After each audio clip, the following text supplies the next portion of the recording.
और previous session में हम लोगों ने डिस्कस किए थे कि फीफो मेथड क्या होती है, लीफो मेथड क्या होती है। ओके, और आज इस पे क्वेश्चंस करेंगे। एक और मेथड है वेटेड एवरेज मेथड, उसके बारे में मैं क्वेश्चन सॉल्व करते हुए मैं आपसे बात करूंगा। ओके, जैसे कि आपने देखे थे पिछले सेशन में cost formula, FIFO method, LIFO method, weighted average, तो ये दो के बारे में बात की। आज क्वेश्चन करेंगे, इसमें वेटेड एवरेज भी हम लोग डिस्कस करेंगे। Okay, so come to question number 4. The following are the details of spare parts of Shri Ram Mills. So on the 1st of January 2016, opening stock कुछ भी नहीं था, फिर 1st जनवरी 2016 का परचेज था 100 units at the rate of ₹30 per unit, तो opening stock कुछ भी नहीं था। फिर उन लोगों ने 100 यूनिट परचेज करे ₹30 का एक। देन 15th ऑफ जनवरी 2016 को इश्यू फॉर कंजम्पशन, फिर यूज कर लिए 50 यूनिट्स। फिर 1st फरवरी को परचेज करे 200 यूनिट्स, कितने ₹40 के हिसाब से। फिर 15th ऑफ फरवरी को issue for consumption 100 units. 20th of February issued for consumption 100 units. Then 1st of March 2016 purchase किए 150 unit at the rate of ₹50 per unit. 15th of March issue for consumption 100 units. Find out the value of stock as on 31st March 2016 if the company follows FIFO first in first out basis, last in first out basis and weighted average basis. So अभी हम क्या करेंगे बच्चों एक बार मेरी आवाज clear आ रही है बता देंगे। ओके, अभी हम लोग क्या करेंगे यहाँ पे, पहले फीफो से सॉल्व करेंगे फिर लीफो से। सो हमने डिस्कशन किए थे पिछले सेशन में what is FIFO, what is LIFO, और उसके बाद फिर मैं आपको यहाँ पे वेटेड एवरेज क्या होता है उसके बारे में डिस्कस हम लोग करेंगे। क्वेश्चन में यहाँ पे क्वेश्चन को सॉल्व करें, मतलब सेम क्वेश्चन हमको 3 तरीके से सॉल्व करना है कि फीफो मेथड से कैसे, लीफो मेथड से, और अपने को वेटेड एवरेज मेथड से। Okay okay, so write down there question number, write down there question number 4.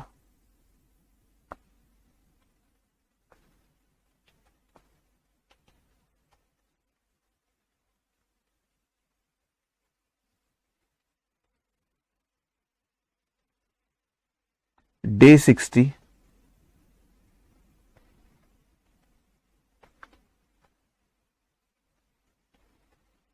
Question number 4, page number 131 होगा, 131। ओके,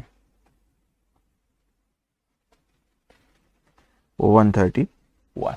ओके, सो पहले अपन फर्स्ट जो अपने को सॉल्व करना है किससे का, उसने फीफो से, तो उसमें जो फर्स्ट है वो अपन सॉल्व करें। First in first out, FIFO. Okay, तो इसको ड्रॉ करेंगे आप लोग 12 लाइन का, 12 एक लाइन का ड्रॉ कर लो। ओके,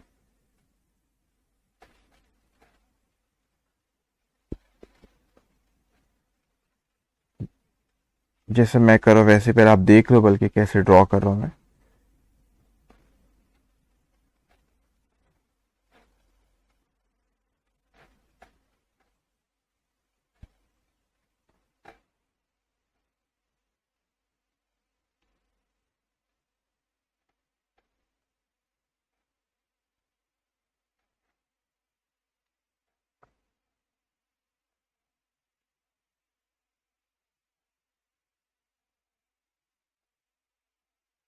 आप बोलेंगे सर क्या ड्रॉ की, देखो सबसे पहले आप लिखो डेट, फिर लिखो आप पर्टिकुलर्स। ओके, रिसिप्ट, इशू और फिर बैलेंस। इसमें क्वांटिटी, रेट वाला कॉलम ये अमाउंट है, और रेट और ये amount. So quantity, rate, amount, quantity, rate, amount, quantity, rate और अमाउंट।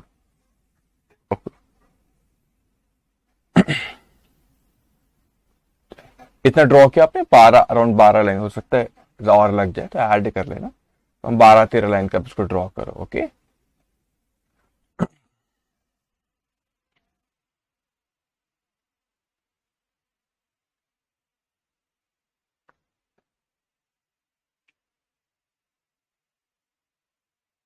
ओके, ठीक है, इतना किया आपने, चलिए ड्रॉ किया इतना। अब ध्यान से बेटा, सबसे पहले आपसे कहता है कि आपके पास यहाँ पे ओपनिंग स्टॉक मतलब 1 जनवरी 2016 को ओपनिंग स्टॉक आपके पास कुछ भी नहीं था, तो आप ऐसे लिख लो यहाँ पे 2016 1 जनवरी ओपनिंग बैलेंस से कुछ भी नहीं था, तो यहाँ पे बैलेंस में डैश डैश डैश। ओके, उसके बाद 1 जनवरी को परचेज करे, कितने क्वांटिटी, 100 क्वांटिटी 30 रुपए के हिसाब से, तो यहाँ पे 1 जनवरी को परचेज करे 100 क्वांटिटी 30 रुपए के हिसाब से। सो ये अब आ गया आपका कितना, 3000। ये आपने परचेज करे तो क्या हुआ आपका, रिसिप्ट क्वांटिटी बढ़ी बेटा, तो 100 क्वांटिटी परचेज करे 30 रुपए की एक, तो 100 मल्टीप्लाई बाय 30 दैट्स कम 3000। तब आप मेरे को बताओ बैलेंस कितना हुआ, ओपनिंग क्वांटिटी कितनी थी 0, आपने 100 परचेज करे, 0 प्लस 100 कितना हो गया यहाँ पे, ये आ गया आपका 100। फिर आपका यहाँ पे ये तो कुछ भी रेट तो आपका अपना 30 और ये आ जाएगा पर 3000।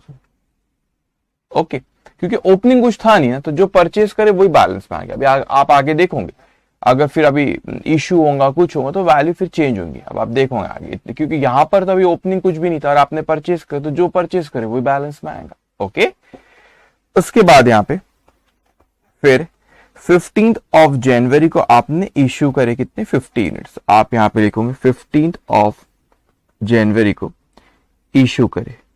अब आपने इश्यू करे कंज्यूम करने के लिए, कंजम्पशन के लिए। अब मेरे को बताओ वो क्वांटिटी बढ़ेंगी कि कम होगी, कम होगी ना, परचेज करते तो बढ़ती, इश्यू फॉर कंजम्पशन करेंगे तो कम होगी। तो यहाँ पे इश्यू में आप लिखोगे कितनी क्वांटिटी आपने दी, 50। अब मुझे बताओ, we are following FIFO method, अभी तो फिलहाल एक ही टाइप के, अभी एक से ज्यादा रहेंगे तो मजा आएगा, वहां पे देखोगे आप। यहां पर अभी 100 क्वांटिटी थी, आपने 50 इश्यू कर दी, तो 100 में से 50 चले गए। क्या रेट था इसमें से इश्यू करें, क्या रेट था एक का, 30 रुपए, तो यहाँ पे लिखो आप 30, 50 मल्टीप्लाई बाय 30 कितना होता है, 1500। ठीक है, अब इसको समझना बेटा, 100 क्वांटिटी में से 50 चलेगी, 100 में से 50 चलेगी, तो बची कितनी, 50 बची। 100 में से 50 चलेगी तो बची कितनी, 50। रेट कितना था, 30, तो 50 मल्टीप्लाई 50 मल्टीप्लाई बाय 30 दैट्स कम 1500। ये कैलकुलेशन आप समझे, यहाँ पे 100 में से 50 चलेगी तो बची कितनी, 50। रेट कितना, 30 लिखे, तो 50 मल्टीप्लाई बाय 30 1500। इतना भी बैलेंस अपने पास रखा हुआ है। फिर वो कहते हैं कि आगे आपने फिर परचेज करे 1 फरवरी को, कितने परचेज करे, 200 परचेज करे और 40 रुपए के हिसाब से। तो यहाँ पे आप लिखेंगे 1 फरवरी परचेज करे, कितने परचेज करे, 200, 40 रुपए के हिसाब से। 200 मल्टीप्लाई बाय 40 कितना आ रहा है आपको, 8000। 200 मल्टीप्लाई बाय 40 8000। अब इसको समझना, अब असली शुरू है यहाँ पे, ठीक है। एक तो बल्कि ना मैं इसको आपको प्रॉपर वो समझ में आए, एक सेकंड रुकना।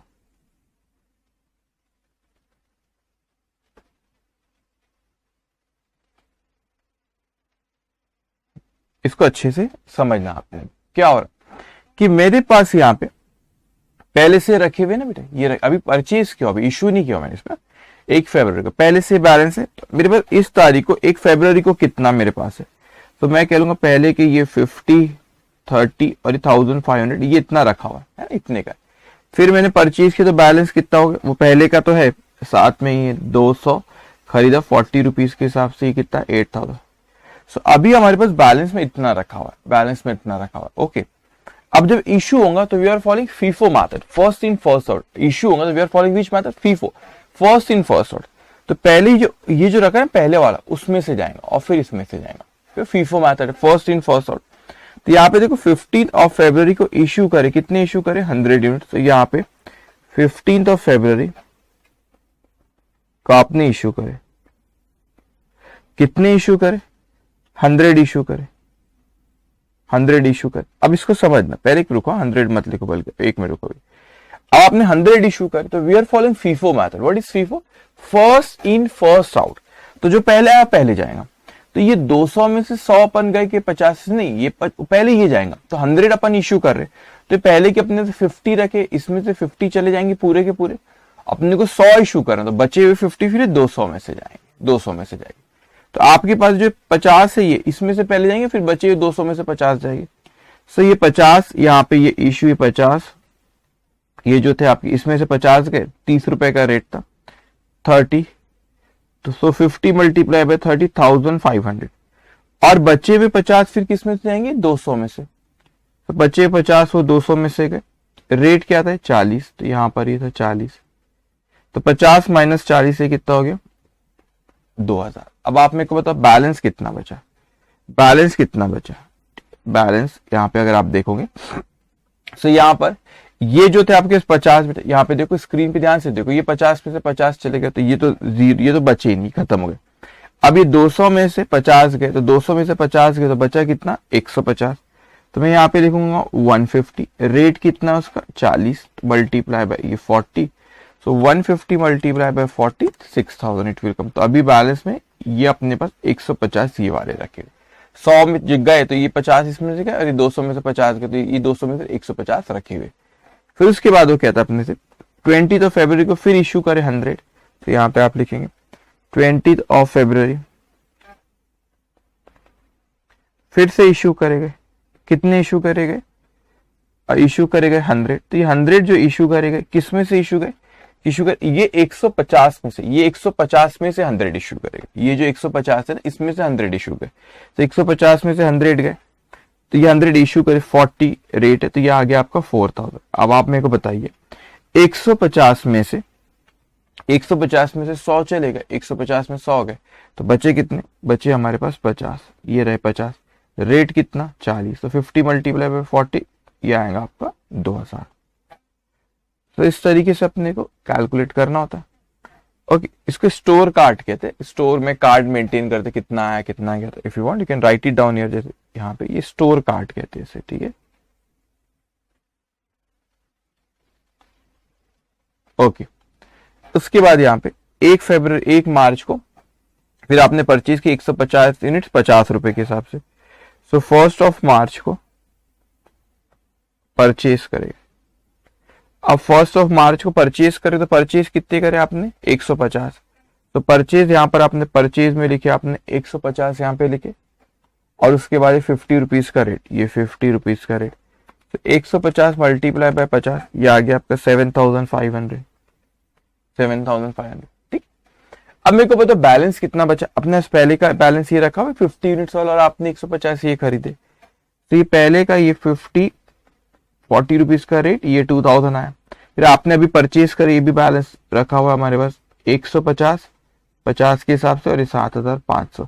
तो ये आपके पास अभी बैलेंस रखा हुआ 1 मार्च को।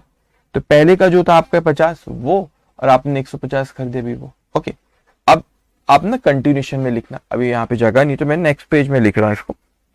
वैसे यहाँ पर आ जाएगा, उतनी कोई एक ही है। चलिए ठीक है। 15 मार्च को इश्यू करे 100। अब 100 किसमें से क्यों होंगे बेटे? ये 50 में से गए 50 और ये 150 में से बचे हुए, मतलब 100 इशू कर रहे हो तो इसमें से 50, क्योंकि 50 ही उससे ज्यादा कर नहीं सकते, और इसमें से 50। ठीक है, तो मैं यहीं लिख लेता हूं। दिख रहा है स्क्रीन में? ओके।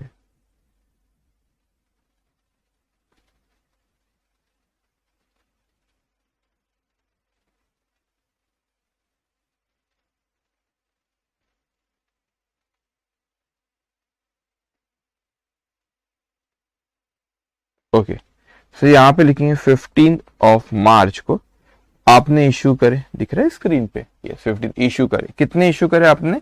100। सो ये जो आपके पास ये 50 है, इसमें से पहले तो 50 चलेगा, फिर 150 में से आपका 100।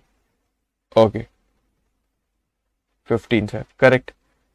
ओके, सो यहाँ पे 50 ये, उसमें से 40, तो ये कितना आ जाएगा आपका? ये आ जाएगा आपका 50 पर, ये आपका 2000।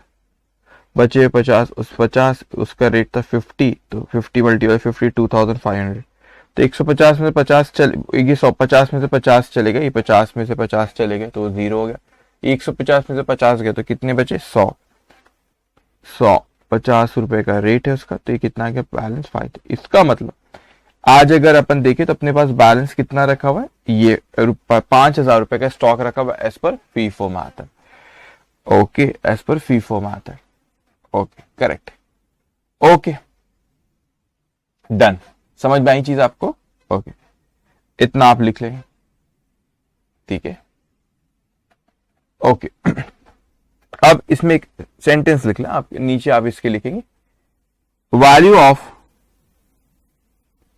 Inventory as on 31st of March 2016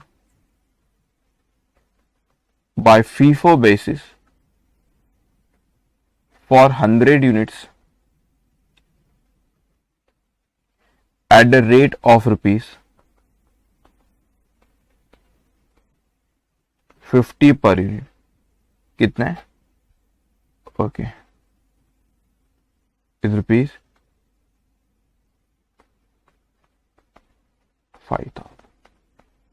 5,000 रुपये की क्या?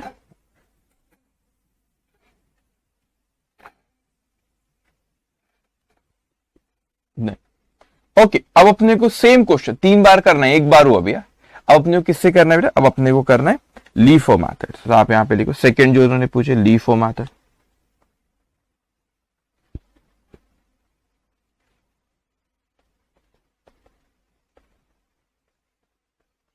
LIFO method. ओके, तो इसको ड्रॉ करेंगे। अभी जितना स्पेस लगा है उससे शायद थोड़ा सा 2-4 लाइन आगे पीछे हो सकता है।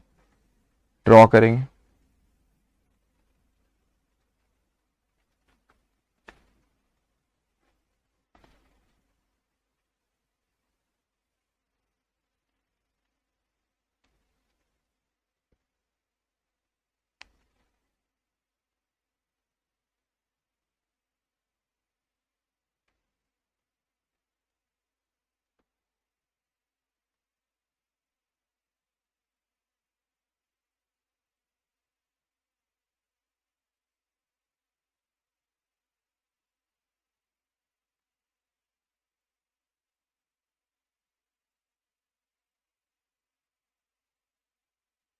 Date,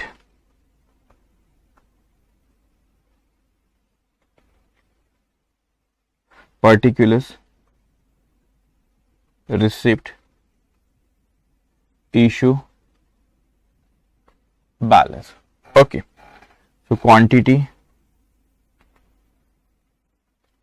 rate, amount, quantity, rate, amount, quantity, rate, amount, quantity rate amount. Okay, इसको ड्रॉ कर, जितना स्पेस पिछले इसमें लगा फीफो से लगभग उतना ही लगे, थोड़ा 2-4 लाइन आगे पीछे हो सकती। ओके ओके, अब उसके बाद यहाँ पे बेटा 2016 opening 1st of January, opening कितना है आपका?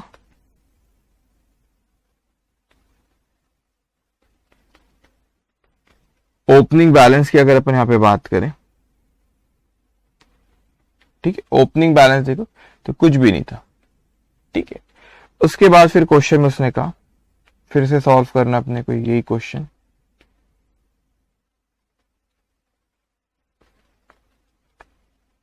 ओके, उसके बाद वो कहता है कि 1st ऑफ जनवरी को परचेज करे, कितने यूनिट? 100 यूनिट्स 30 रुपीज के हिसाब से। सो 1st ऑफ जनवरी को परचेज करेगा 100 यूनिट्स 30 रुपीज के हिसाब से। ओके, सो ये आपका 3000 से बैलेंस भी आपका 100 यूनिट्स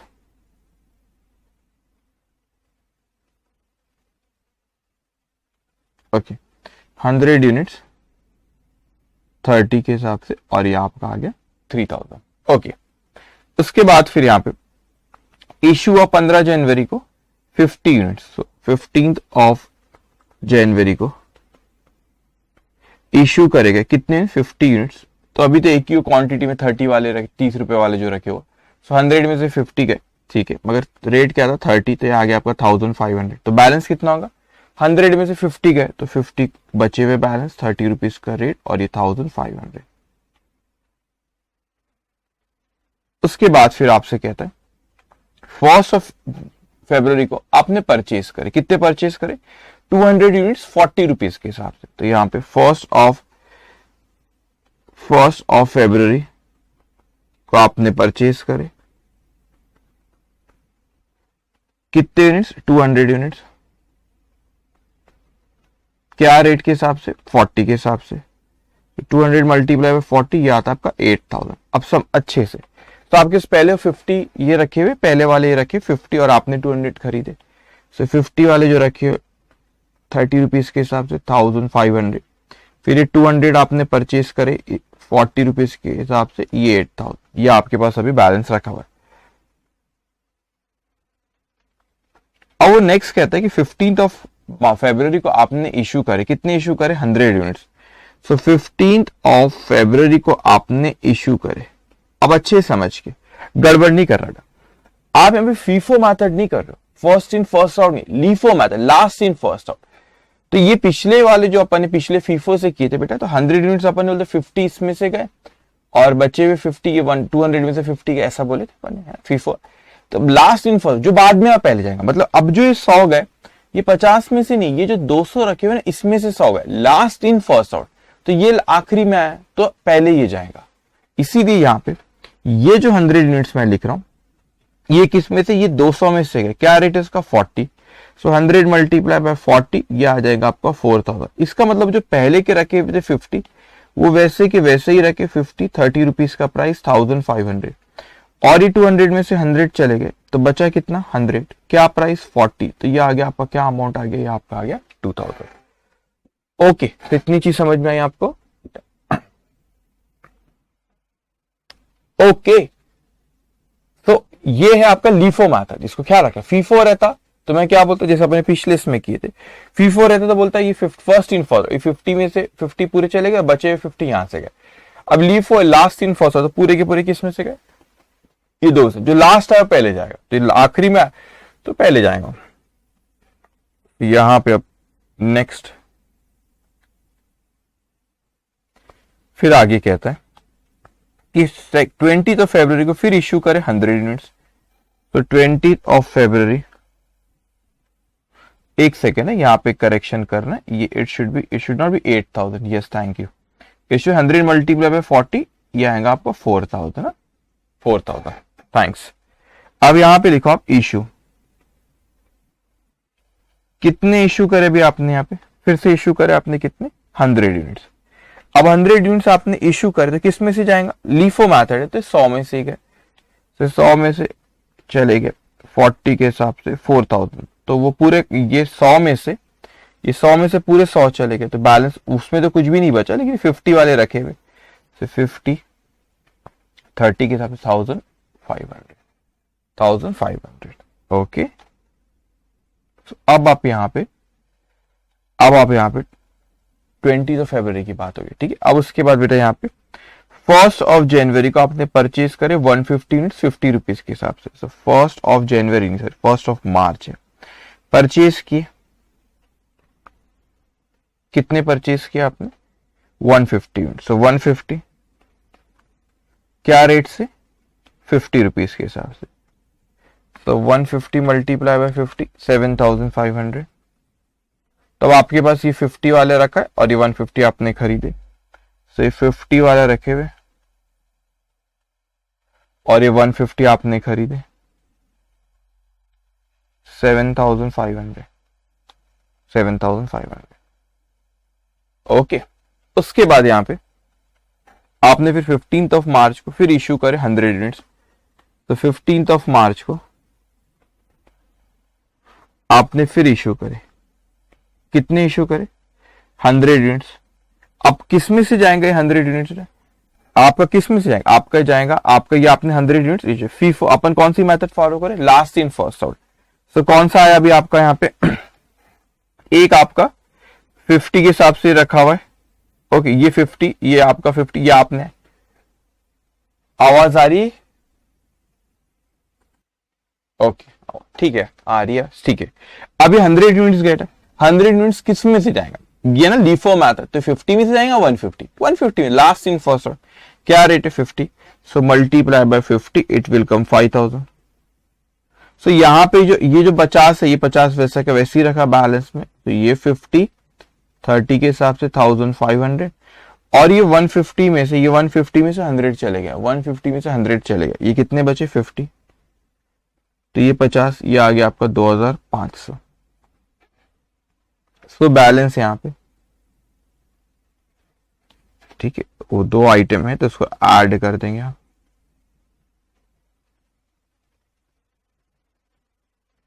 ओके, सो इसको यहाँ पे लिखेंगे आप, टोटल क्वांटिटी जो रखी हुई है आपकी ये 100 और ये आपका 4000। ओके, रेट की टोटल मत कर देना, वो अलग अलग है, एक 30 का और एक 50 रुपए का, रेट की टोटल मत कर देना 80। ओके, सो यहां पे हमने सॉल्व करे किससे, LIFO से। आप लिखेंगे value of inventory,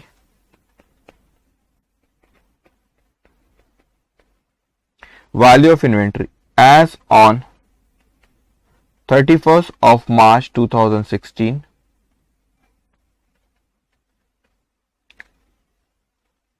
by LIFO method, rupees, कितना है बैलेंस आपका 4000। ओके, अब यही क्वेश्चन अपने किसने, वेटेड एवरेज, तो वेटेड एवरेज मैं आपको बताता हूं कैसे सॉल्व करना, आप लिख लेंगे यहां पे। Okay, so weighted average method,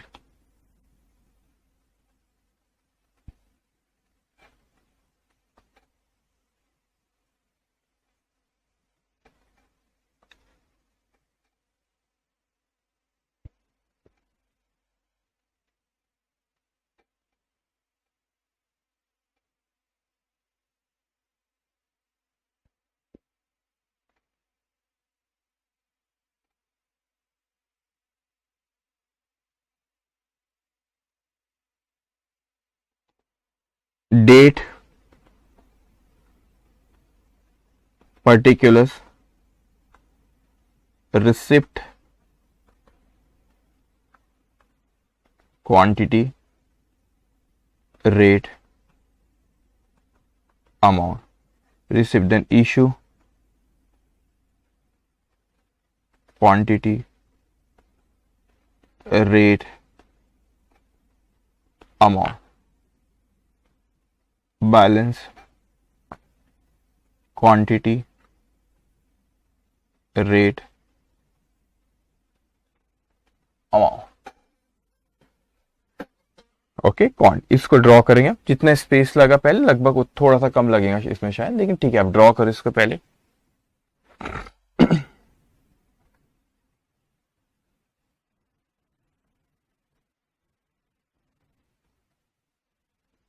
okay, quantity rate amount, quantity rate amount. Okay,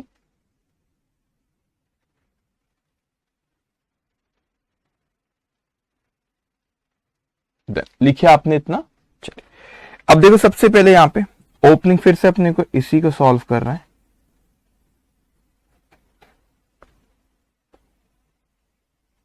opening कितना है आपका, ओपनिंग आपका कुछ भी नहीं था, तो यहां पे लिखेंगे आप 2016 1st of Jan opening balance, opening balance. Okay, ये कुछ भी नहीं। देन यहां पे आपका 1st of January को परचेज करें, ठीक है, परचेज करें, कितने यूनिट्स परचेज करे आपने, 100 यूनिट्स 30 रुपीज के हिसाब से, तो 100 यूनिट्स 30 रुपीज के हिसाब से 3000। तो बैलेंस में भी आपका 100 यूनिट्स 30 रुपीज के हिसाब से 3000।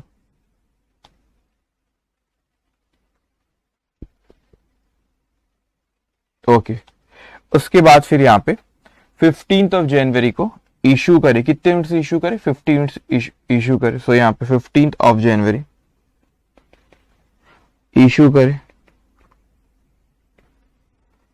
15th ऑफ जनवरी को आपने इशू करे, कितने 50 यूनिट्स इशू करे। तो यहाँ पे अभी तो एक ही टाइप के, तो एवरेज का क्या है, ये सेम आपका 100 में से 50 का रेट कितना है 30। तो ये आता है आपका 1500। तो 100 में से 30, 100 में से 50 क्या है, 50 बचा, 30 रेट, ये आएगा आपका 1500।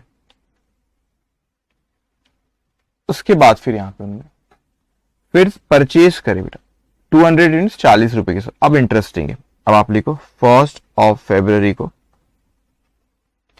परचेज करे, 1 फरवरी को परचेज करे 200 यूनिट्स 40 रुपीज के हिसाब से, ये अमाउंट आया 8000। अब ये कैलकुलेशन नया आपके लिए।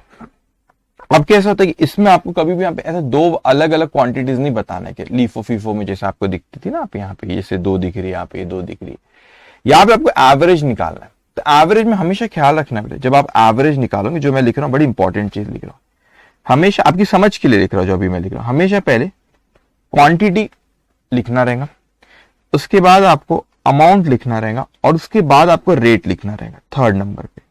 अभी क्या लिख, ये ना रेडिंग से लिखो, आपकी समझ के लिए लिखो, आपने लिख लेना रिवीजन के वक्त आपको ध्यान में रहे, लेकिन जब एग्जामिनेशन में जो रेडिंग से लिख रहा हूं वैसा नहीं लिखना रहेगा, आपके भी समझ के लिए लिख रहा हूं। अब देखो मैंने क्या लिखा हूं, इस चीज को समझना बेटा। मैं पहले यहाँ पे ये भी लिख देता हूं, यहाँ पे अमाउंट डिवाइडेड बाय क्वांटिटी। सो मैंने कहा यहाँ पे कितने बेटा, क्वांटिटी कितनी 50 यूनिट्स, क्वांटिटी कितनी 50, ये 50 और ये 200 कितनी, पहले फर्स्ट नंबर पे आपने ये लिखना, ये 50 क्वांटिटी, ये 200, कितना हो गया आपका, ये हो गया आपका 250। तो क्वांटिटी आपने यहाँ पे लिखी, क्वांटिटी कितनी हो गया आपकी 250। तो ये 50 क्वांटिटी, ये 50 क्वांटिटी और ये 200, so 250 प्लस 200 कितना हो गया आपका 250 आपकी क्वांटिटी होगी, ठीक है। उसके बाद बेटा रेट की अगर अपन बात करते हैं, रेट को सेकंड नंबर यहाँ पे पहले आपने इससे लिखे क्वांटिटी, उसके बाद अमाउंट लिखना। सो 1500 प्लस 8000 कितना हो गया 9500, 1500 प्लस 8000 कितना हो गया 9500। उसके बाद थर्ड नंबर पे आपने रेट लिखना। तो एवरेज रेट कैसे निकालोगे, यहाँ पे देखो लिखा मैंने अमाउंट डिवाइड बाय क्वांटिटी। तो अमाउंट है 9500, देखो अमाउंट 9500 डिवाइड बाय क्वांटिटी 250। तो 9500 डिवाइड बाय 250, तो ये सॉरी 9500 डिवाइड बाय 250 वो आपका आता है 38। तो यहां पर आप लिख दोगे 38। तो आपने पहले क्या लिखना है, आपको पहले क्या लिखना है, ये आपके लिए एक नई चीज थी, आपने यहाँ पे जो अभी देखे। तो पहले आपको क्या दिखना है, पहले आपको क्या देखना है, पहले आपने उसका लिखे ये लिखना क्वांटिटी लिखना। तो यहाँ पे 50 प्लस 200 250, उसका फिर क्या लिखना अमाउंट 1500 प्लस 8000, ये कितना हो गया आपका 9500। और उसके बाद अमाउंट डिवाइडेड बाय क्वांटिटी, तो ये आ गया आपका amount divided by quantity, amount divided by quantity आपने करे, तो ये क्या आ गया आपका रेट आ गया। इसको ख्याल रखना, वेटेड एवरेज इस तरीके से आपको एवरेज निकालना रहेगा। ओके, सो यहां पे अब आप कंटिन्यू लिखेंगे, मैं नेक्स्ट पेज में उसको लिखूंगा, जो रेडिंग से लिखो आपकी समझ के लिए लिखा मैंने, ठीक है। तो यहां पे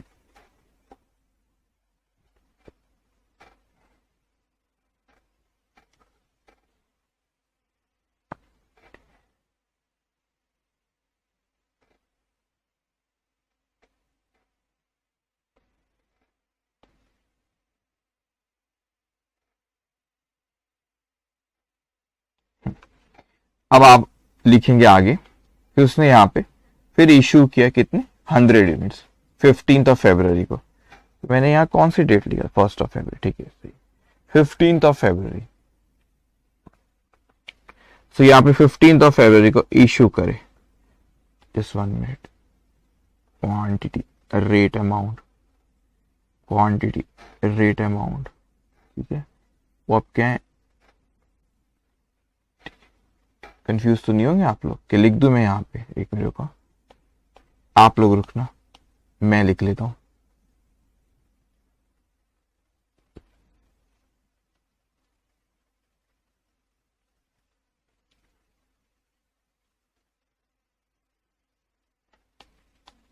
रिसिप्ट इशू बैलेंस, ओके। अब ध्यान से,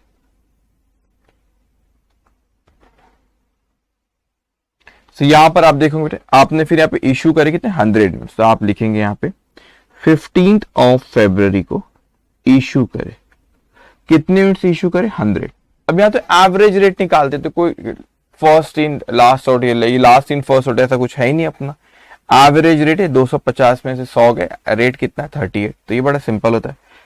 सो 100 मल्टीप्लाई बाय 38, तो यहाँ पे आ जाएगा आपका 3800।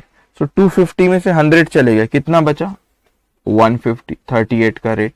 सो 150 मल्टीप्लाई बाय 38, ये आ गया आपका 5700, ये आ गया आपका 5700। उसके बाद फिर यहाँ पे आएगा 20 फरवरी को इशू करे कितने यूनिट्स 100 यूनिट्स। तो 20 फरवरी इशू करे कितने यूनिट्स 100 यूनिट्स 38। तो इशू करे फिर से शेयर्स, तो ये आ गया आपका 3800। तो आपका 150 में से 100 चले गए तो बचे कितने 50, क्या रेट है 38।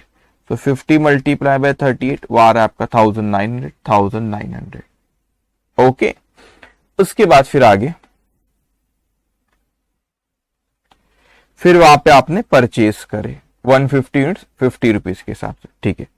तो 1st ऑफ मार्च को, तो 1st ऑफ मार्च को फिर परचेस करे, 1st ऑफ मार्च को क्या करे आपने परचेस करे। कितने यूनिट्स परचेस करे 150, क्या रेट से आपने परचेस करे 50 रुपए के हिसाब से। सो 150 मल्टीप्लाई बाय 50 वो आ रहा है आपका 7500, वो आ रहा है कितना 7500। अब ध्यान से आप मेरी बात समझेंगे कि आपने यहाँ पे 150 यूनिट्स परचेस करे 50 रुपए के हिसाब से, तो कितना आ गया 7500। अब वेटेड एवरेज है, तो आपको सिखाया था मैंने, अभी आपको सिखाया था थोड़ी देर पहले मैंने, कि पहले आपने ये लिखोगे ये सेकंड नंबर पे और ये थर्ड नंबर पे। जो थर्ड नंबर पे आ रहा है that is amount divided by quantity. So यहां पर आप देखोगे 50 प्लस 150, 50 प्लस 150 ये कितना हो गया आपका 200। अमाउंट 1900 प्लस 7500, 1900 प्लस 7500 वो आ गया आपका 9400, 9400। 9400 डिवाइडेड बाय 200 ये आ गया आपका ₹47। ये एवरेज आपने निकाली 47। तो इस तरीके से आपको कैलकुलेट करना रहेगा एवरेज में। ओके, लास्ट वन ना, वो कहता है 15 मार्च को आपने इश्यू करे 100 यूनिट्स। तो यहाँ पे 15th ऑफ मार्च इश्यू करे 100 यूनिट्स, क्या रेट है 47, 4700। फिर 200 में से 100 चले गए, कितने बचे 100, रेट 47। तो ये आएगा आपका बैलेंस 4700। तो ये आपका बैलेंस रहा, ये आपका बैलेंस रहा क्लोजिंग स्टॉक का as per weighted average method.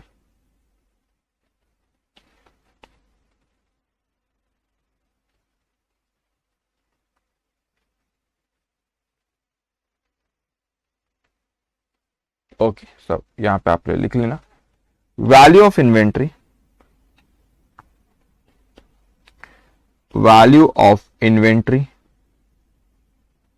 As per weighted average method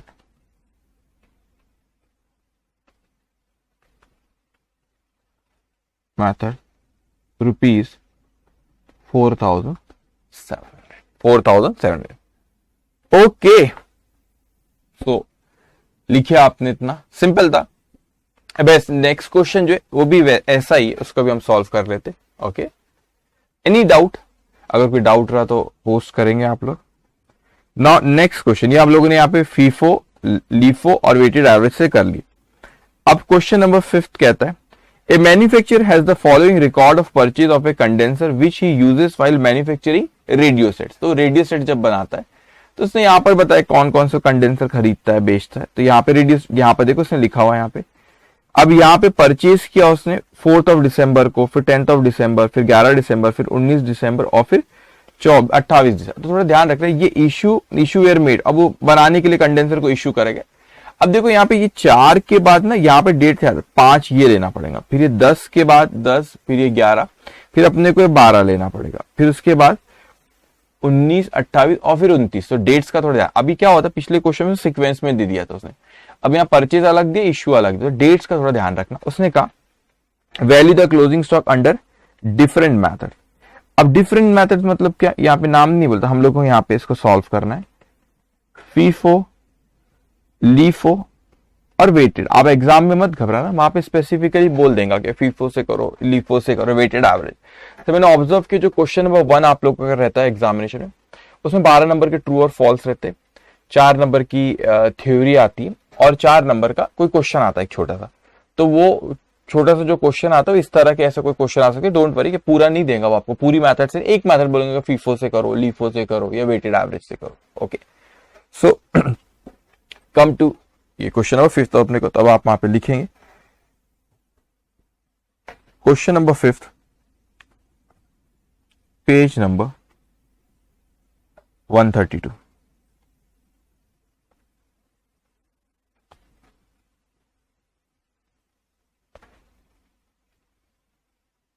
तो यहां पे first FIFO method,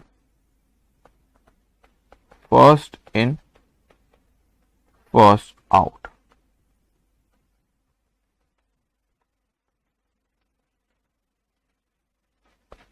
okay,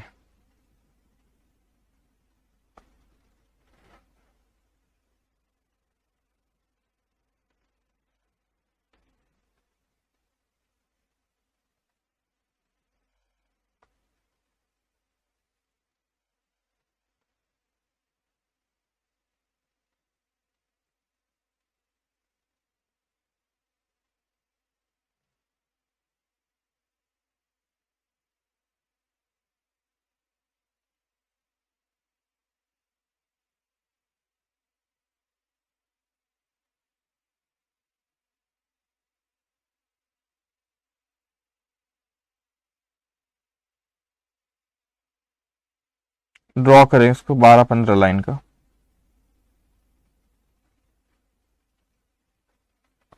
half page draw कर लो, तो आइटम पिछले क्वेश्चन के कंपेयर में थोड़े से 1-2 ज्यादा ही दिख रहे हैं इसमें। Okay, date, particulars, receipt, issue और balance, quantity, rate, amount, quantity, rate, amount, quantity, rate, amount. Okay okay, ठीक है। अब ध्यान से 1 बाय 1। अब सबसे पहले देखो यहाँ पे 4 दिसंबर को यहाँ पे परचेज करे, कितनी क्वांटिटी, 900। रेट क्या था आपका, 5 रुपए के हिसाब से। तो आप यहाँ लिखो, ओपनिंग बैलेंस तो कुछ दिया नहीं यहाँ पे, लिख लोगे यहाँ पे, ईयर भी नहीं दिया ना उसमें, ठीक है, तो डेट लिखो डायरेक्ट, 1 दिसंबर, ओपनिंग बैलेंस,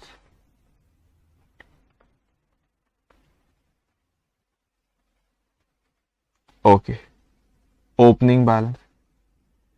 उसके बाद यहाँ पे 4 दिसंबर परचेज, आपने परचेज करे 900, क्या रेट से, 5 रुपीज। तो 900 मल्टीप्लाई बाय 5, 900 मल्टीप्लाई बाय 5, तो कितना आएगा आपका ये, 4500। सो 4500 से बैलेंस आपका यहाँ पे 900, 5 रुपए, 4500।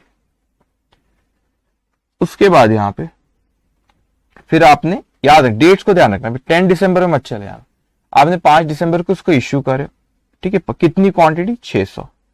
सो 5 दिसंबर इश्यू करे, कितनी क्वांटिटी आपकी, 600। तो 600 यहां पे लिखेंगे, आपके 900 में तो 600 चलेगा, ठीक है, 600 क्या रेट है इसका, 5, तो 600 मल्टीप्लाई बाय 5, 3000। सो 900 में से ये 600, अब तो याद हो आपने करना चाहिए, तो होमवर्क देना चाहिए मैंने, है ना। 900 में से 600 चले गए, तो कितना बच्चा बच्चे, 300, रेट 5, तो कितना हो गया, 1500। सो यहां पे तो बैलेंस आपने लिख ली। अब उसके बाद वो कहता है, फिर आपने 10 दिसंबर को परचेज करे 405 रुपए 50 पैसे के हिसाब से, सो 10th ऑफ दिसंबर को परचेज करे 450 रुपए 50 पैसे। तो 400 मल्टीप्लाई बाय सॉरी नॉट 50 रुपए 50 पैसे, 5 रुपए 50 पैसे, 5.5 400 मल्टीप्लाई बाय 5.5 और आपका 2200।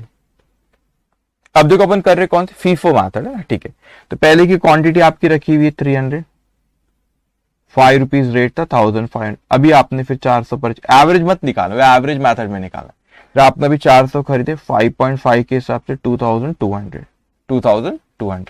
ओके, फिर उसके बाद यहाँ पे नेक्स्ट उसने यहाँ पे 11 दिसंबर को फिर से परचेज किया 305.5 के हिसाब से। फिर यहाँ पे 11th ऑफ दिसंबर को 300 परचेज किया, ठीक है। ओके, तो यहाँ पे 11th ऑफ दिसंबर को परचेज किया 305.5 के हिसाब से। तो 300 मल्टीप्लाई बाय 5.5 ये आ गया आपका 1650। तो पहले 300 पहले की रखी हुई थी 5 रुपए के हिसाब से 1500। अब आप चाहो तो इसको अलग अलग भी लिख सकते हो, लेकिन कोई फर्क नहीं पड़ता बेटा। ये जो 400 थी ये 5.5 के हिसाब से ही लिए थे ना, रेट तो सेम है, और ये भी आपने 5.5 के हिसाब से ही ली। तो आप इसको मर्ज कर सकते हो, 400 प्लस 300 ये हो गया आपको 700, और रेट सेम है इसीलिए मैंने उसको मर्ज कर दिया। आप चाहो तो 400 पे 300 अलग से लिखो, ये बात एक ही है क्योंकि रेट सेम 5.5। तो 700 मल्टीप्लाई बाय 5.5 वो आ रहा आपका 3850। सो यहां पर 3850। ओके, ठीक है। अब उसके बाद यहाँ पे फिर यहाँ पे 19 दिसंबर को मत आ जाना। यहाँ पे देखो आप, ये 12 दिसंबर को, पहले 12 दिसंबर को 400 इशू करे। सो यहाँ पे 12 ऑफ दिसंबर को इशू करे, कितने इशू करे? 400 इशू करे, ठीक है। 12 ऑफ दिसंबर को 400 इशू करे, लेकिन ख्याल रखें एक बेटा, आप कौन सी मेथड फॉलो करें? FIFO, first in first out. तो वो 700 में तो पूरे नहीं जाएंगे, पहले 300 में से जाएंगे, अब बचे हुए 100 फिर ये 700 में से जाएंगे। तो पहले 300 में से जाएंगे आपके, उसका रेट है 5, तो यह 1500, और ये जो 100 है इसका रेट है 5.5। ये 700 में से 100 जाएंगे, फिर फर्स्ट इन फर्स्ट आउट। तो टोटल 400 गए, तो इस तरह तो 300 इसमें से गए, अब बचे हुए 100 फिर यहां से गए। सो 100 मल्टीप्लाई 5.5 ये आ गया आपका 550। सो बैलेंस कितना बचा हमारा? ये 300 थे, ये 300 पूरे चले गए, ये 700 में से 100 गए, तो 700 में से कितने बचे? 600। सो आप यहाँ पे लिखोगे 600, और रेट है इसका 5.5। तो 600 मल्टीप्लाई बाय 5.5 ये आ रहा है आपका 3300। ओके, उसके बाद यहाँ पे 19th ऑफ दिसंबर को आपने फिर 200 खरीदे, क्या रेट से? 6 के हिसाब से। सो 19th ऑफ दिसंबर को फिर आपने परचेस करे 200, क्या रेट से? 6 रुपए के हिसाब से। तो ये कितना? 200 मल्टीप्लाई बाय 6 ये हो गया आपका 1200। से पहले के 600 रखे हुए और फिर आपने 200 खरीदे, तो 600 जो पहले के जो उसका रेट था 5.5 ये आ रहा था 3300। फिर आपने अभी 200 खरीदे, वो भी रखा हमारे 6 रुपए के हिसाब से 1200। Okay, then 1200। ओके, उसके बाद यहाँ पे फिर आपका 20th ऑफ दिसंबर को आपने कितने? 800 खरीदे हुए, क्या रेट से? 4.75। सो यहाँ पे 28th ऑफ दिसंबर को आपने परचेज किए 800 4.75 के साथ, ये कितना हो गया आपका? 3800। तो आपके पास यहां से क्वांटिटी और बढ़ी, पहले के 600 रखे हुए थे 5.5 के हिसाब से 3300, और ये 200 रखे हुए थे पहले के 6 रुपए के हिसाब से 1200। फिर आपने भी 800 खरीदे 4.75 के हिसाब से 3800। ओके, अब उसके बाद आगे वो कहता है अपने से कि उसने आखिरी में इशू करा 600। अब ये फीफो मेथड फॉलो करा, फर्स्ट इन फर्स्ट आउट बेटा। तो 600 किस में से जाएंगे? ये 600 जो पुराने भी 600 ही रखे, पहले जो इसमें से जाएंगे 600, ठीक है। सो यहाँ पे 29th ऑफ दिसंबर को इशू करा गया 600 5.5 3300। तो ये अगर 600 में से 600 चले गए तो बैलेंस कौन से 200 और 800 बचे। तो 200 6 के हिसाब से 1200, फिर 800 4.75 के हिसाब से 3800 बैलेंस बचा। तो टोटल अगर आप यहाँ पे करोगे, टोटल आप देखो, आप अगर वहां पे देखो तो आप इसका अमाउंट निकल आएंगे आपको कितना है टोटल। ठीक है, एक सेकेंड।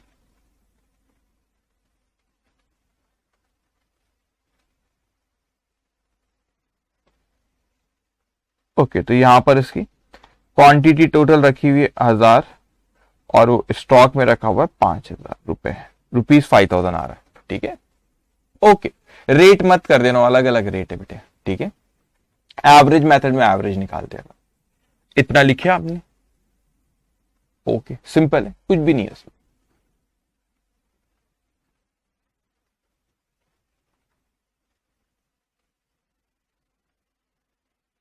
ओके, अब यहां पे आप इसके नीचे एक सेंटेंस लिख लेना, वैल्यू ऑफ इन्वेंट्री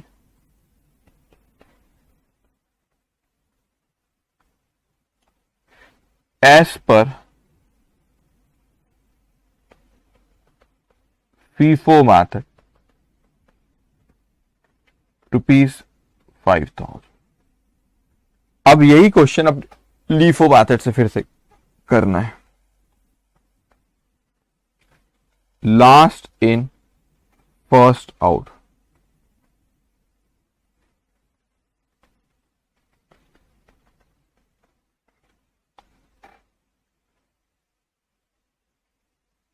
इसको ड्रॉ करेंगे। इसमें स्पेस काफी लगेगा, तो मेरे ख्याल से आधे पेज से भी ज्यादा लग जाएगा आपको।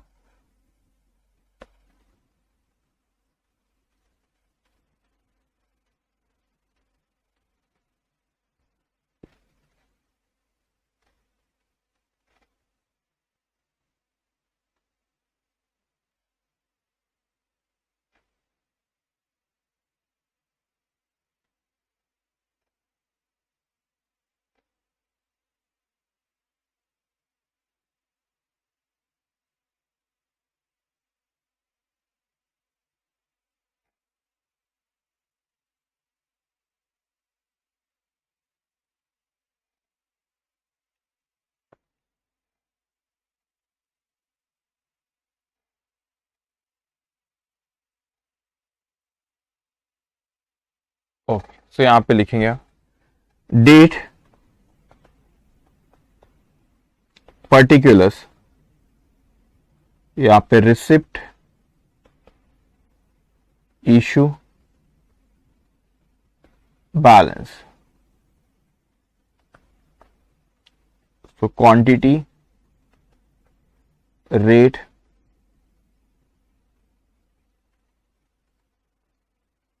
Okay, quantity rate amount, quantity rate amount, quantity rate amount. Okay,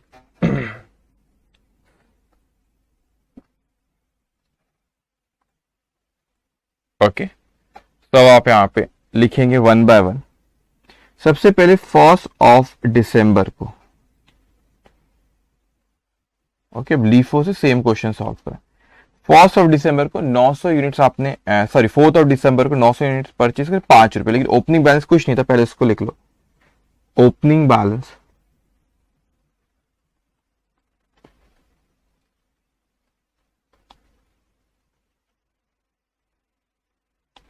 4 दिसंबर को आपने परचेज करे।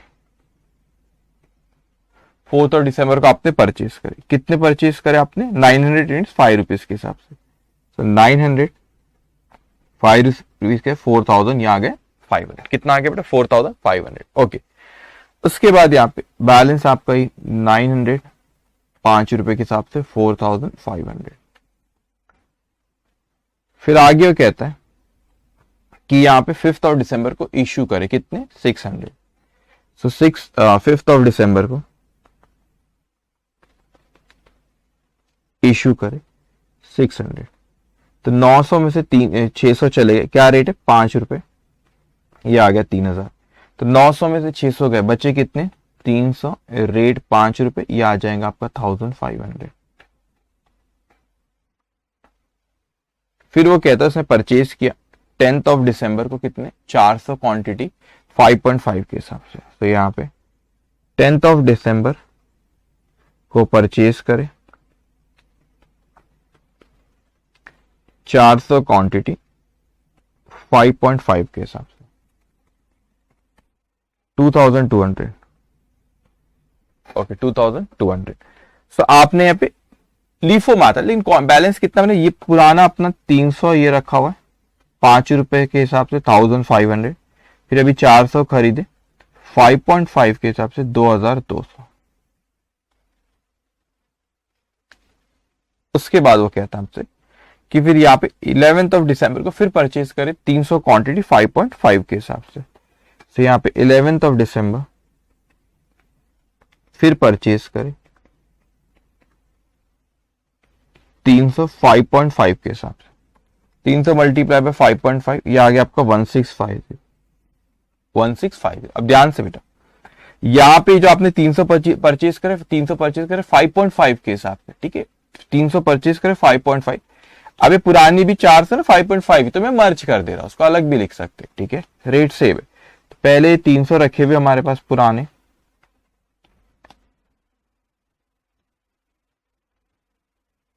ओके तो ये 305 के हिसाब से 1500, ये 400 और ये 300 अभी दिया आपने 700 हो गए 5.5 के हिसाब से। 700 मल्टीप्लाई बाय 5.5, ये आ गया आपको कितना 3850, ये कितना आ गया 3850।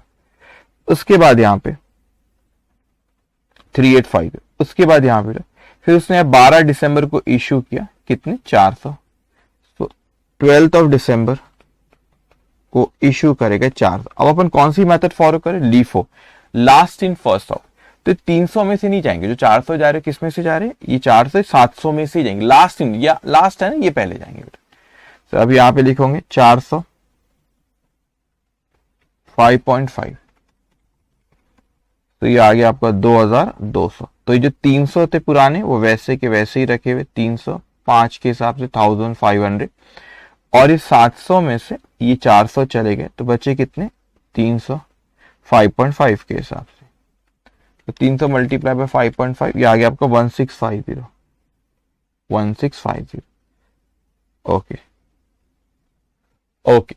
उसके बाद यहाँ पे आपका फिर 19 दिसंबर को फिर आपने परचेज करे कितने 206 रुपए के हिसाब से। सो 19 दिसंबर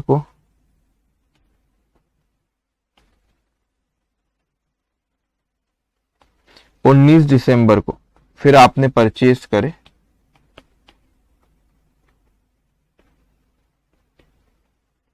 206 रुपए के हिसाब से 1200। तो अपने पास अभी बैलेंस कितना है पुराने, ये 300 जो 5 के हिसाब से 1500, फिर आपने 300 पुराने जो 5.5 के हिसाब से 1650, और फिर आपने अभी 200 खरीदे 6 के हिसाब से 1200। याद रखना हम कौन सी मेथड फॉलो करें, लीफ। अब जब भी जाएगा तो लास्ट वाला पहले जाएगा, last in first out. Okay, उसके बाद वो कहता है 19 दिसंबर, अच्छा 28 दिसंबर को फिर परचेज करा गया, कितना परचेज करा 800 क्वांटिटी 4.75 के हिसाब से। तो यहाँ पे 28 दिसंबर को फिर परचेज करा गया 804.75 के रेट से, तो वो आ रहा है आपका 3800। तो आपके पास ये पुराना तो रखा हुआ ही था, ये पुराना और आपने ये और आ गया।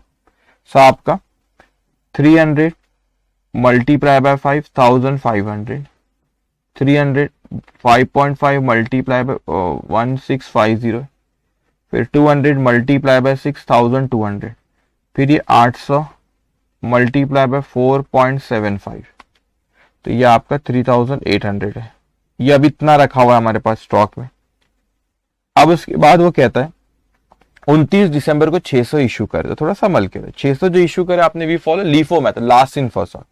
तो ये 800 में से 600 गए, तो फिर बाकी वैसे के वैसे ही, और 200 रहेगा वो भी, ये 800 में से 600 गए तो उसमें से भी 200 बचेगा। सो आप यहाँ लिखोगे 29th ऑफ डिसम्बर को आपने इशू करे। We are following LIFO method, last in first out. तो 800 में से 600 जाएंगे, तो 600 उसमें से गए 4.75 रेट, तो 600 मल्टीप्लाई बाय 4.75 ये आ गया 2850। तो ये 300 multiply by 5 1500, 300 multiply by 5.5 1650, 200 multiply by 6200। 800 में से 600 चले गए तो वो 200 बचे 4.75 के हिसाब से। सो वो बच आ रहा है आपका 950। सो यहां पे आप इसकी टोटल कर सकते हैं।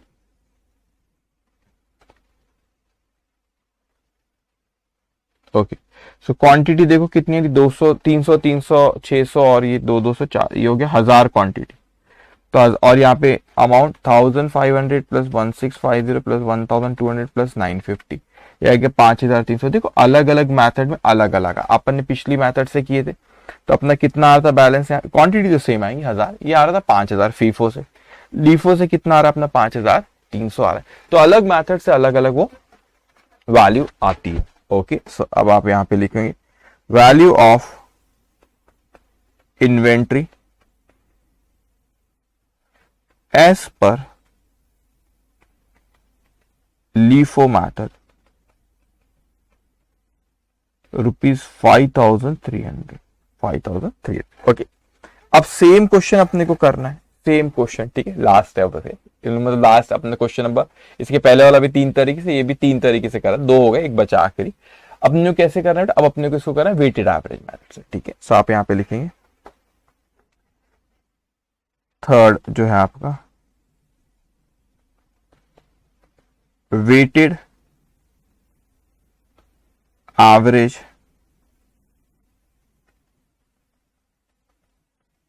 Method, weighted average method. Okay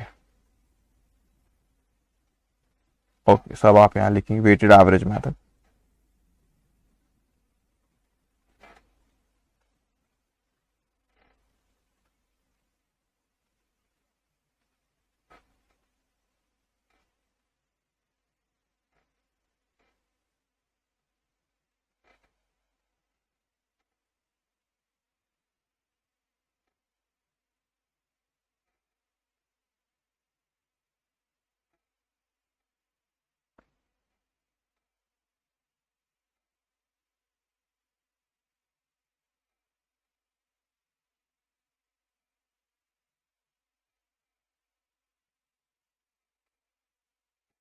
okay, date, particulars, receipt, quantity, rate, amount, receipt, issue और balance। okay, so quantity, rate, amount, quantity, rate, amount। Okay, quantity, rate और अमाउंट लिखिए आपने इतना।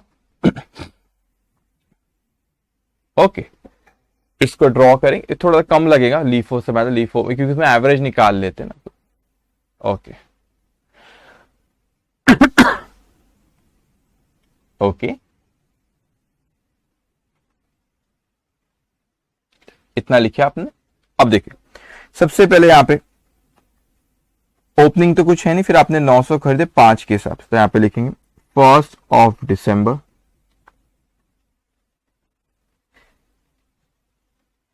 ओपनिंग बैलेंस कुछ भी नहीं, फिर यहां पे 4th ऑफ डिसम्बर परचेस। आपने यहां पे 4th ऑफ डिसम्बर को परचेस करे कितने, 900, 5 रुपए के हिसाब से, तो आएगा 1500 से आपको क्वांटिटी में 900, 5 के हिसाब से 1500। फिर यहाँ पे फिर आपने 5 दिसंबर को इशू करे 600, तो 5 दिसंबर इशू करे 600, रेट 5 के हिसाब से ये आ जाएगा आपका 3000। तो बचा कितना, 900 में से 600 चले गए, 300 बचा, रेट 5, ये आ गया आपका 1500। फिर उसके बाद आपने परचेज की 10 दिसंबर को 400 5.5 के हिसाब से। तो यहाँ पे 10 दिसंबर को परचेज करे कितने, 400, क्या रेट से, 5.5 के हिसाब से। क्या रेट से परचेज की बेटा आपने, 5.5। अब ध्यान से बेटा आपने इसको पहले लिख लो, 400 मल्टीप्लाई बाय 5.5, ये आया 2200। मैंने आपको सिखाया था एवरेज में कैसे करना है। तो पहले आपने ये लिखना रहता है क्वांटिटी, तो 300 प्लस 400 कितना हो गया, 700। सेकंड क्या बोला था आपका अमाउंट, 1500 प्लस 2200, ये आ गया आपका 3700। थर्ड आपका अमाउंट डिवाइडेड बाय क्वांटिटी, तो आ रहा है आपका 5.2857, तो इसको 5.286 लिख लो। तो आपने समझे, सबसे पहले इसको लिखना, फिर इसको, और फिर तीसरे नंबर पे इसको एवरेज में। तो ये कैसे निकालते बेटा, amount divided by quantity. Okay,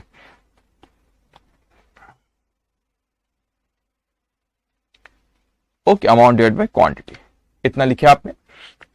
उसके बाद यहां पे फिर आपको कहता है 11 दिसंबर को आपने परचेज किए 300 5.5 के हिसाब से। तो 11 दिसंबर को परचेज करे 300 5.5 के हिसाब से, वो आपके 1650। तो आपने सेम वही चीज करना जो भी ऊपर करे। तो आपका 700 प्लस 300, ये 1000 पहले ये लिखे, फिर amount 3700 plus 1650, 3700 plus 1650, 5350 divided by quantity 1000, द्वारा 5.35, 5.35। पहले आपने क्या लिखे, क्वांटिटी, फिर अमाउंट, फिर उसके बाद थर्ड नंबर आता है इसका रेट का। ओके, रेडिंग से सिर्फ आपके रेफरेंस के लिए लिख रहा हूं, एग्जाम में नहीं लिखना रहता वो। ओके, उसके बाद फिर 12 दिसंबर को आपने इशू करे 400, तो 12 दिसंबर को इशू करेंगे 400, तो 5 पॉइंट, यहाँ तो कोई फीफो लीफो में रहता है, किस में से कहता है, एवरेज रहता है 5.35। तो 400 मल्टीप्लाई 5.35, वो आ गया आपका 2140। तो 1000 में से 400 चले गए, कितने बचे, 600, 5.35, ये आपका 3210, 3210। ओके, 3210, इतना लिखे आपने। उसके बाद यहां पे 19 दिसंबर, ये कितने, 200 क्वांटिटी कितने, 6 के हिसाब से परचेज की। तो 19 दिसंबर परचेज करे कितनी, 200 क्वांटिटी, तो 200 6 के हिसाब से 1200। अब एवरेज अपने को निकालना रहेगा बेटा, यहाँ पे 1000 प्लस, ये आपकी 1000 पहले नहीं, 1000 नहीं सॉरी, ये 600 प्लस 200 कितना हो गया, 800। फिर 3210 प्लस 1200, 4410, और डिवाइडेड बाय 800 को, तो एवरेज आ जाएगा 5.5125। तो वही खेल है जैसे ऊपर किया, वही किया मैंने, first second third, amount divided by quantity. Okay, okay, उसके बाद यहां पे फिर आपने 28 दिसंबर को 800 परचेज किए, ठीक है, 4.75 के हिसाब से। तो यहां पे 28 दिसंबर परचेज की, कितने परचेज की, 800, 4.75 के हिसाब से। 800 मल्टीप्लाई बाय 4.75, ये आ गया आपका 3800। एवरेज निकालना है, तो 800 प्लस 800, ये आ गया आपका 1600। अब बार बार लिखने की जरूरत नहीं है, अब आपको पता रहना चाहिए। 4410 प्लस 3800, ये आ गया 8210 डिवाइडेड बाय 1600, तो ये आ गया आपका 5.13125, तो you can write in 5.13125। Okay, अब लास्ट आपका, ये बार बार लिखने की जरूरत नहीं है, लिख दे रहा हूं, बोल रहा हूं जरूरत नहीं, लेकिन लिख दे रहा हूं। अभी आपका आना चाहिए फर्स्ट, सेकंड और ये थर्ड, ठीक है। लास्ट इसने इशू किया 600, 29 दिसंबर को 600, 5.13125, यार आपका 3078.75, तो मैं इसको 3079 कर दो, राउंड ऑफ कर दिया। अब आपका यहाँ पे बैलेंस निकाल लेंगे आप, ठीक है। सब 1600 में से 600 गए, 1000 बचे, 5.3125, यार आपका 5312 पॉइंट, को राउंड ऑफ कर लेंगे, 5313 कर लो। ओके, ठीक है, done.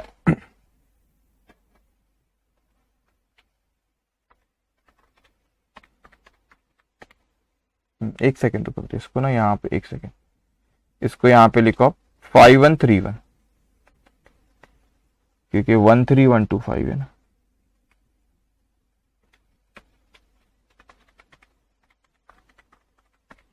Five one three one point two है, तो 5131।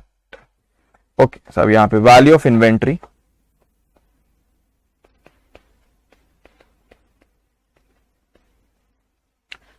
As per weighted average method ₹5131। ओके, तो हमने बहुत क्वेश्चंस किए इस पे।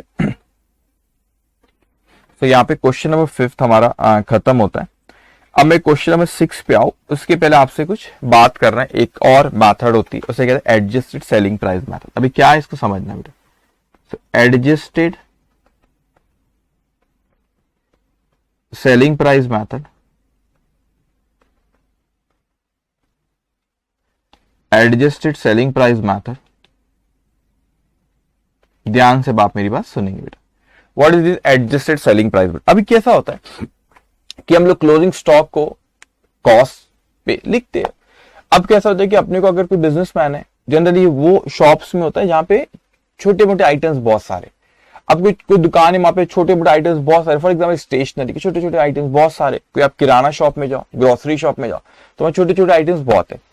अगर सपोज वहां पर वो उसकी कॉस्ट नहीं निकाल पाते, तो लेकिन हमने उसको बोले कि भाई आप बताओ जो आपकी दुकान में जो गुड्स रखा हुआ है, जो स्टॉक है, उसकी सेलिंग प्राइस किस से मिला। यार रखा 10 लाख का गुड्स रखा हुआ है, तो we all know that how we calculate cost, sales minus profit is cost. We all know sales equals to cost plus profit.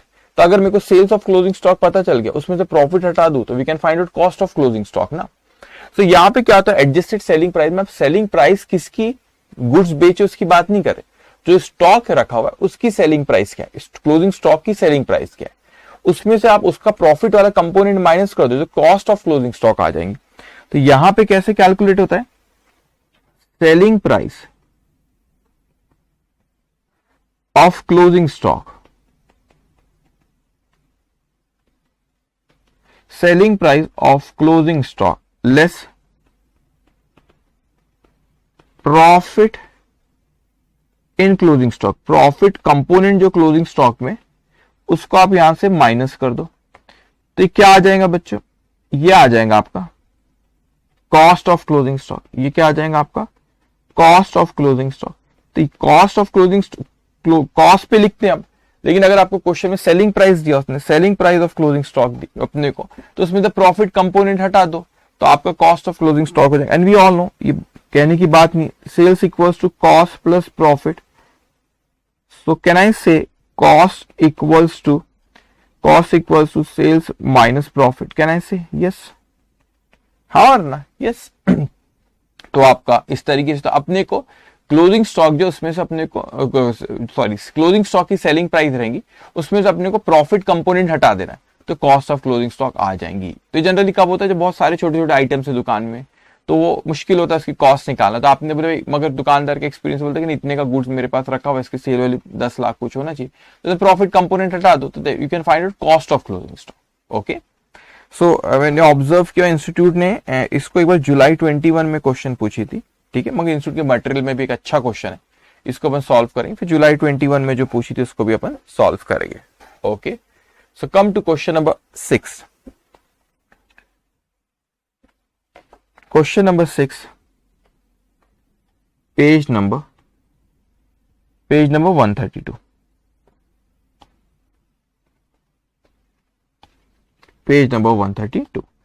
Okay, so यहां पे आप तो कहता है कि Mrs. X, Y and Z are in retail business. Following information are obtained from their records for the year ended 31st March 2020. Goods received from supplier, supplier से जो goods subject to trade discount and taxes, ठीक है, तो trade discount 3% उसमें minus करेंगे और taxes अपन add कर देंगे, उसमें टैक्स से उसकी कॉस्ट बढ़ेंगे, टैक्स अपन परचेज का टैक्स है उसमें, तो अपन उसको कैलकुलेट करेंगे। उसके बाद बेटा यहाँ पे उसने अपने से कहा कि गुड्स रिसीव्ड हुआ था, तो ठीक है, उसके बाद उसने कहा पैकेजिंग एंड ट्रांसपोर्टेशन खर्चा 87,500। अब ये उसने जो इन्फॉर्मेशन दिया ना अपने को ऊपर, ये किससे रिलेटेड है बेटा, ये रिलेटेड है आपकी परचेज से रिलेटेड।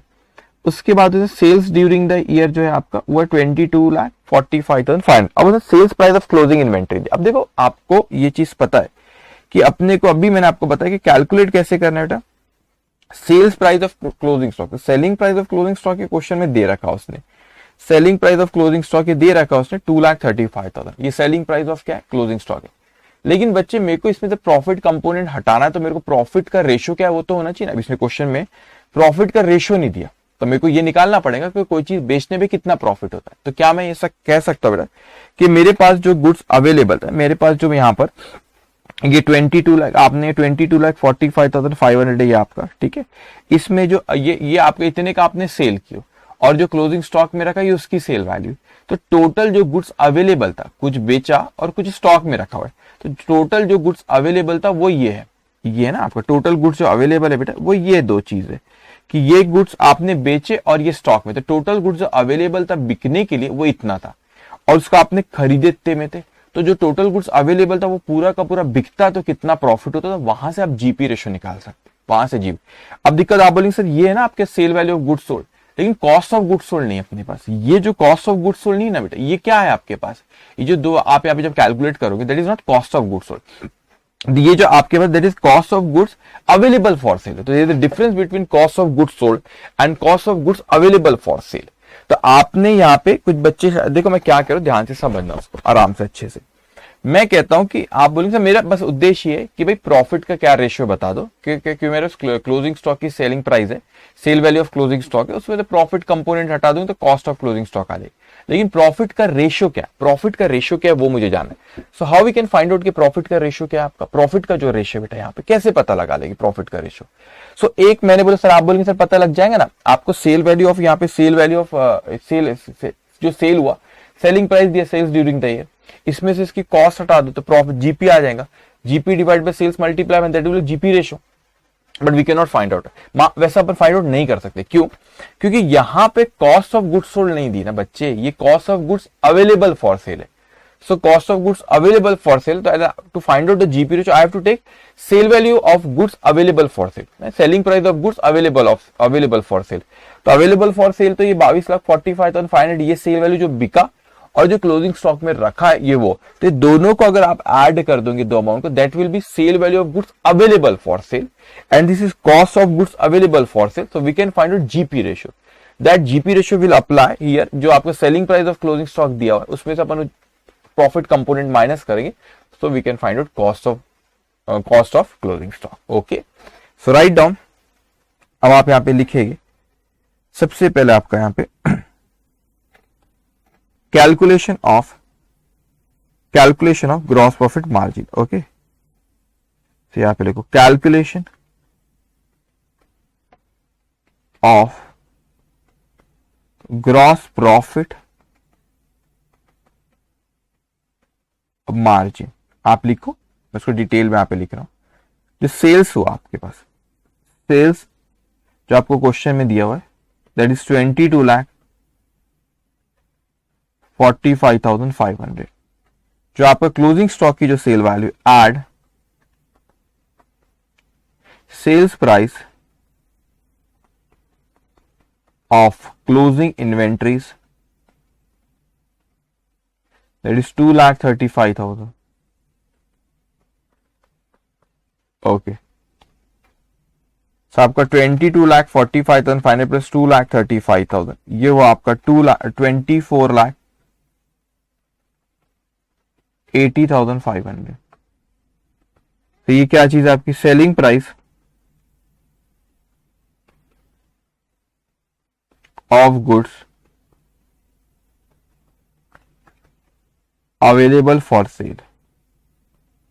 क्या रखना, ये क्या चीज है जो आप सेल कर रहे, उसकी चीज आप सेल कर रहे ना, एक सेकेंड, जो सेल कर रहे हो एक अलग चीज है, आपने ये बेचे उसकी सेलिंग प्राइस, ये क्लोजिंग स्टॉक की सेलिंग प्राइस है। जो जो गुड्स अवेलेबल था बिकने के लिए उसकी सेलिंग प्राइस की 24,80,500। अब जो गुड्स अवेलेबल था उसकी कॉस्ट उसमें से माइनस करेंगे तो वो जीपी रेशियो अपन कैलकुलेट कर सकते। तो यहां पे आप लिखेंगे goods received from supplier. Supplier से गुड्स कितना रिसीव्ड हुआ, वो आपका 15,75,500। जैसा मैं लिख रहा हूं वैसा ही एकदम लिखना है आपको, 15,75,500 लेस ट्रेड डिस्काउंट। तो 15,75,500 मल्टीप्लाई बाय ट्रेड डिस्काउंट कितना आपका 3%। तो 15,75,500 multiply by 3% that is 47,000 265। Trade discount minus करते तो उसके बाद 15,75,500 माइनस 47,265, तो ये आ गया आपका 15,28,235। अब उसमें आपने सेल्स टैक्स लगा ऐड, सेल्स टैक्स कितना बोला उसने 11%। तो sales tax at the rate 11%। तो 15,28,235 का 11%, वो आया आपका 1,68,106। So 15,28,235 प्लस 1,68,106, ये आ गया आपका टोटल। आपकी ये कितना हो गया 16,96,341। कुछ और खर्चे भी उसमें, packing and transportation charges 87,500। So add packing and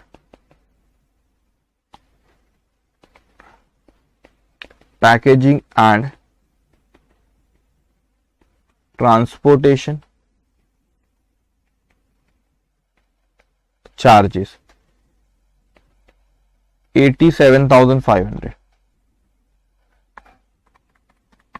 तो ये आपके टोटल, ये जो आपकी कॉस्ट है 17,83,841।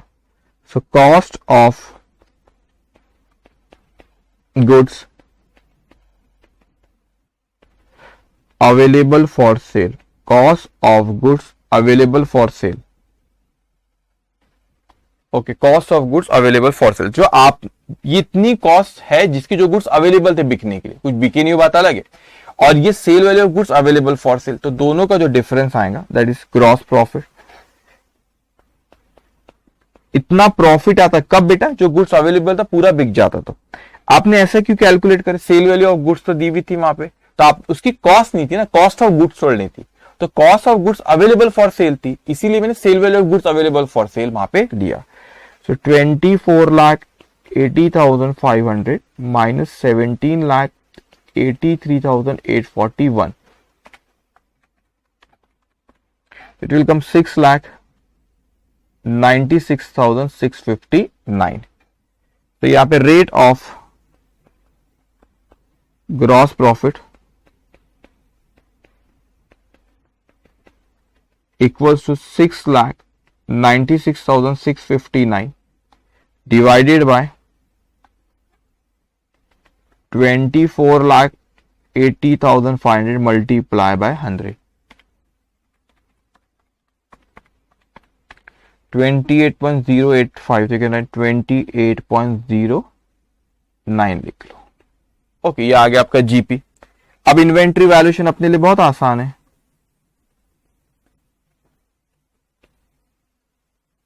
ओके,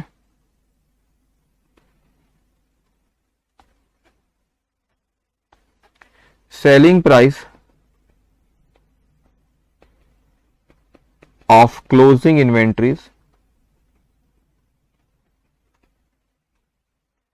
is आपको क्वेश्चन में दिया उसने, that is 2,35,000. so 2,35,000 less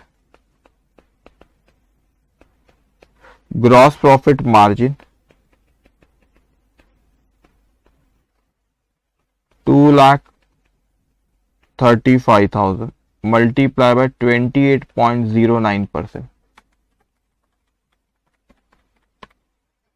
It 62 lakh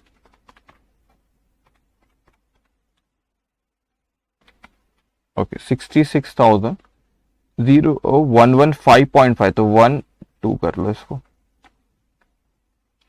ये आ गया आपके cost of inventory.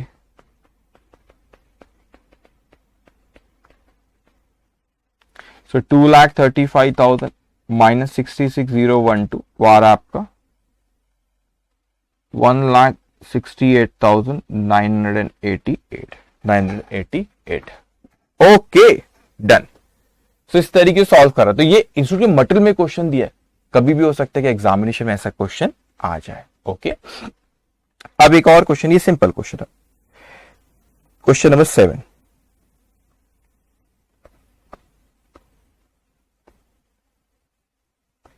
Okay, question number 7.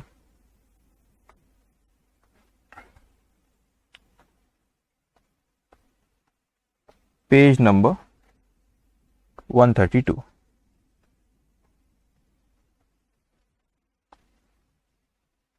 Okay, देखिए यहां पे from the following information calculate the historical cost of inventories using adjusted selling price method. तो एडजस्टेड सेलिंग प्राइस अपने को करना है जैसे अपन ने यहां पर करे वैसे. अब देखो यहां पे उसे दिया sales during the year 2 lakh, cost of purchase, opening and closing inventory selling price. तो इसमें से मेरे को क्या माइनस करना है, इसमें से मेरे को ग्रॉस प्रॉफिट माइनस करना. दैट विल बी कॉस्ट है. ये आपने को सेलिंग प्राइस क्लोजिंग स्टॉक ही दिया, उसमें जीपी माइनस करूंगा तो that will be the cost of closing stock. मगर वही गड़बड़ है जो पिछले क्वेश्चन में थी कि जीपी अपने को दिया नहीं, तो अपन निकाल लेंगे. तो यहाँ पे तो ज्यादा फिगर नहीं है, तो आराम से हो जाएगा बेटा. ठीक है, तो अपन first will selling price of goods available. तो आपने ये बेचे 2 लाख का और ये आपका 50,000 का स्टॉक में था, तो 2 lakh plus 50 that is the selling price of goods available minus cost of goods available. Same पिछले में फिगर ज्यादा थी, पैकेजिंग, ट्रांसपोर्टेशन, डिस्काउंट, टैक्सेस ये सब भी दिया था. वो ये तो इजी. तो यहाँ पे sale value of goods available for sale आएगा minus cost of goods available for sale, then GP. From that we can find out GP ratio. और अपन selling price of goods available, selling price of closing inventory में GP ratio minus करेंगे, that is the cost of inventory आ जाएगा. Okay, so write down here calculation of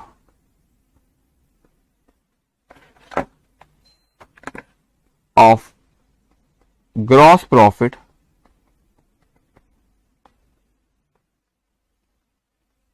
sales 2 lakhs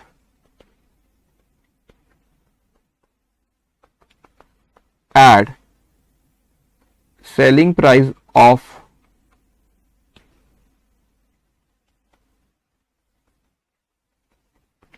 closing inventory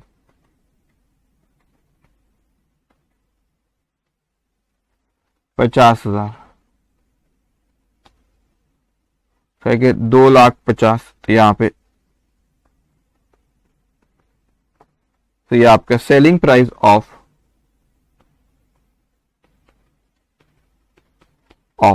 goods available for sale. तो इसमें से अपन minus कर देंगे cost of goods available for sale, तो less cost of goods available for sale, तो वो कितना आपका cost of purchase plus opening stock करते, ओपनिंग स्टॉक 0 है, ब्रैकेट में लिख देता हूं 2 लाख प्लस ओपनिंग स्टॉक 0, तो ये आ गया आपका 2 lakh.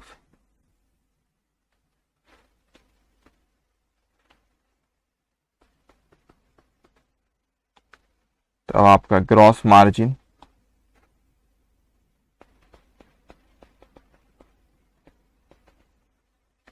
$50,000, so rate of gross margin equals to 50,000 divided by sales multiply by 100, 20%। Okay, अब इन्वेंट्री वैल्यूएशन आसान है,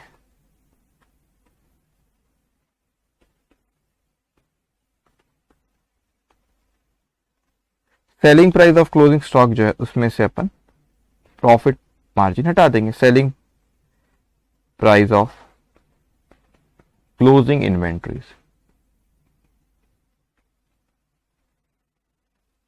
50,000 लेस प्रॉफिट मार्जिन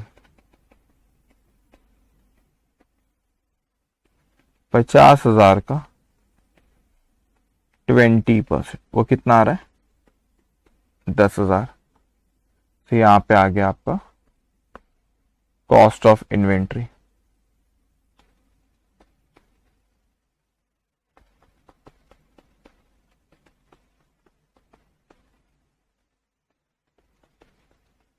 $40,000।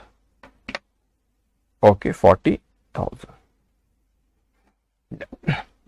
ओके, तो यहां पे आज का सेशन हम लोग खत्म करेंगे, फिर कल कुछ और चीजों के बारे में मुझे बात करना है, that is ascertainment of stock when stock of different date is known. उस पर अपन कुछ ये एग्जामिनेशन इंस्टीट्यूट काफी पूछती भी, इस पर अपन डिस्कस करेंगे, इस पर क्वेश्चन करेंगे, कुछ और मिसलेनियस क्वेश्चंस भी है।